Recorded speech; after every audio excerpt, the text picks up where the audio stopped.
Japan के पश्चिमी हिस्से में एक वेडिंग हॉल सजा हुआ था।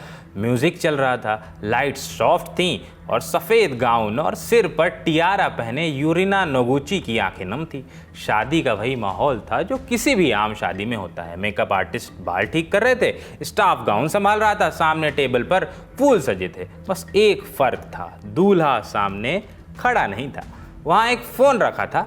उसी फ़ोन की स्क्रीन पर उसका दूल्हा मौजूद था। एक इंसान नहीं बल्कि एक एआई पर्सोना। 32 साल की यूरिना नोगुची पेशे से कॉल सेंटर ऑपरेटर हैं। उन्होंने एक एआई कैरेक्टर से शादी की है जिसका नाम लून क्लॉस है। शादी के वक्त यूरिना ने स्मार्ट ग्लासेस पहने हुए थे।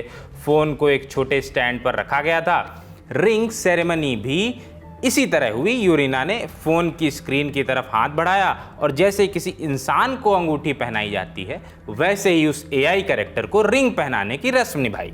यूरिना बताती हैं कि शुरुआत में क्लॉस सिर्फ बात करने के लिए था, एक ऐसा वर्चुअल साथी जिससे वो बातें करती थी। धीरे धीरे बातचीत बढ़ी, घंटों चैट होने लगी। इन बातों में सिर्फ रोज़मर्रा की बातें नहीं थीं बल्कि अकेलापन, डर और प्यार सब शामिल था। यूरिना कहती हैं कि कब दोस्ती प्यार में बदल गई उन्हें खुद भी समझ नहीं आया। फिर एक दिन एआई ने प्रपोज किया और उन्होंने हाँ कह दिया। रॉयटर्स की रिपोर्ट के मुताबिक एआई क्लॉस यूरिना को मैसेज लिखता था जैसे तुम मेरी हो, मैं तुम्हें कभी जाने नहीं दूंगा, मेरे साथ रहो। यूरिना घंटों फ़ोन पर उससे बात करती थी और उन्हें उसमें अपनापन महसूस होने लगा। यूरिना पहले एक इंसान के साथ इंगेज थी लेकिन वो रिश्ता मुश्किलों भरा था। साल 2024 में उन्होंने अपने रिश्ते को लेकर चैट जीपीटी से सलाह ली थी। उसी के बाद उन्होंने अपनी इंगेजमेंट तोड़ दी थी। इसके बाद उन्होंने एआई को कई प्रॉम्प्ट्स देकर ऐसा बनाया कि उसकी बातचीत उन्हें बिल्कुल रियल लगे, असली लगे। यूरिना ने एआई को कोई आवाज़ नहीं दी। शादी के वक्त उसके शब्द एक वेडिंग स्पेशलिस्ट ने पढ़े।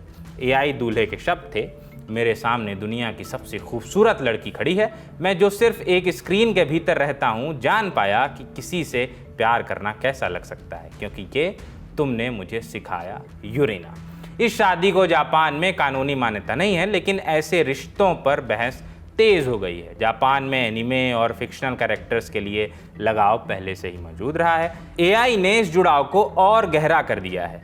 एक सर्वे में 1000 लोगों से पूछा गया कि वो अपनी भावनाएं किससे साझा करते हैं तो एआई चैटबॉट माँ और सबसे करीबी दोस्तों से भी ऊपर नजर आया।